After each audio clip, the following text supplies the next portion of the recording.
Bismillahirrahmanirrahim. Assalamualaikum warahmatullahi wabarakatuh.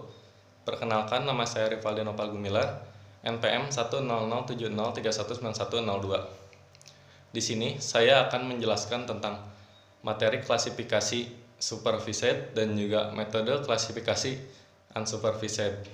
Yang pertama, saya akan menjelaskan tentang metode klasifikasi supervised atau biasa disebut dengan klasifikasi terbimbing, yang merupakan suatu klasifikasi yang dilakukan dengan arahan analisis tertentu, di mana kriteria pengelompokan kelas ditetapkan berdasarkan pencirian kelas yang telah diperoleh melalui pembuatan area.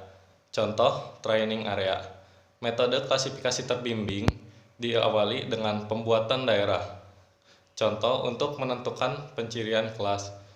Kegiatan tersebut merupakan suatu kegiatan mengidentifikasi klaster dari sejumlah pixel yang mewakili masing-masing kelas atau kategori yang diinginkan dengan menentukan posisi, contoh di lapangan dengan bantuan peta tutupan lahan sebagai referensi untuk setiap kelasnya.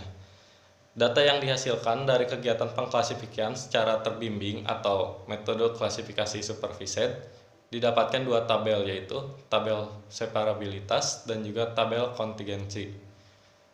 Nilai-nilai pixel dalam daerah contoh tersebut kemudian digunakan oleh komputer sebagai kunci untuk mengenai pixel yang lain. Daerah yang memiliki nilai pixel sejenis akan dimasukkan ke dalam kelas lahan yang telah ditetapkan sebelumnya. Jadi, dalam metode ini, analisis mengidentifikasi kelas informasi terlebih dahulu yang kemudian akan digunakan untuk menentukan kelas spektral yang mewakili kelas informasi tersebut. Selain itu juga terdapat beberapa keunggulan dan kekurangannya dalam metode klasifikasi supervised ini. Keunggulan dari metode klasifikasi supervised atau klasifikasi terbimbing yaitu memiliki kontrol terhadap informasi kelas berdasarkan training sampel dan adanya kontrol terhadap keakuratan klasifikasi. Kekurangannya adalah interpretasi data dipaksakan, pemilihan training sampel belum tentu referensif, dan adanya kelas spektral yang tidak teridentifikasi. Lalu, yang kedua, saya akan menjelaskan materi tentang metode klasifikasi unsupervised atau biasa disebut dengan klasifikasi tidak terbimbing. Klasifikasi ini merupakan klasifikasi dengan pembentukan kelasnya sebagian besar dikerjakan oleh komputer. Kelas-kelas atau klaster yang terbentuk dalam klasifikasi ini sangat tergantung kepada data itu sendiri, yaitu dengan dikelompokkannya suatu pixel-pixel berdasarkan kesamaan atau kemiripan spektralnya. Klasifikasi tidak terbimbing atau unsupervised disebut juga dengan clustering, di mana clustering adalah suatu teknik klasifikasi atau identifikasi yang merupakan serangkaian proses untuk pengelompokan observasi. Dalam hal ini, yang dikelompokkan dalam suatu observasi merupakan pixel tertentu ke dalam suatu kelas atau cluster yang benar dalam suatu set kategori yang telah disusun sebelumnya.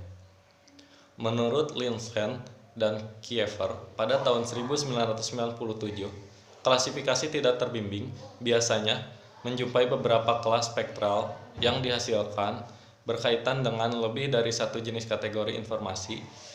Hal ini berarti bahwa jenis kategori informasi tersebut secara spektral serupa dan tidak dapat dibedakan pada rangkaian data tertentu.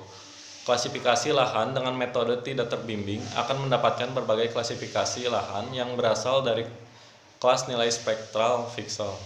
Sistem kerja metode tidak terbimbing adalah melakukan pengelompokan nilai-nilai pixel suatu citra oleh komputer ke dalam kelas-kelas spektral dengan menggunakan algoritma klusterisasi.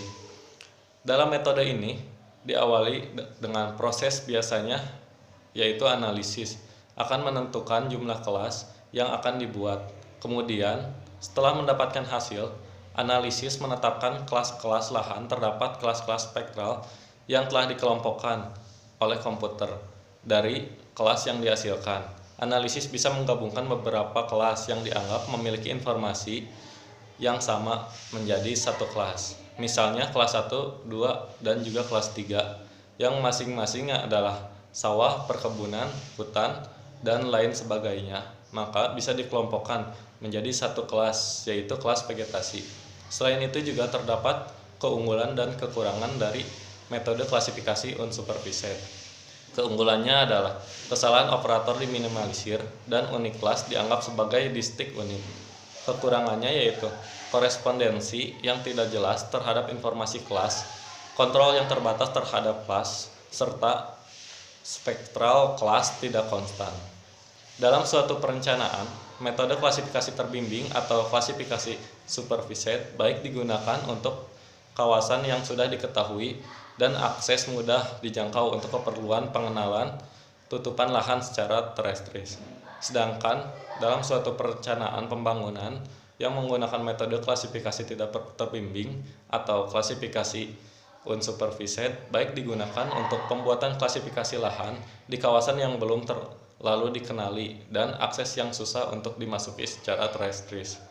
Mungkin cukup sekian yang dapat saya sampaikan, kurang dan lebihnya mohon dimaafkan. Terima kasih. Wassalamualaikum warahmatullahi wabarakatuh.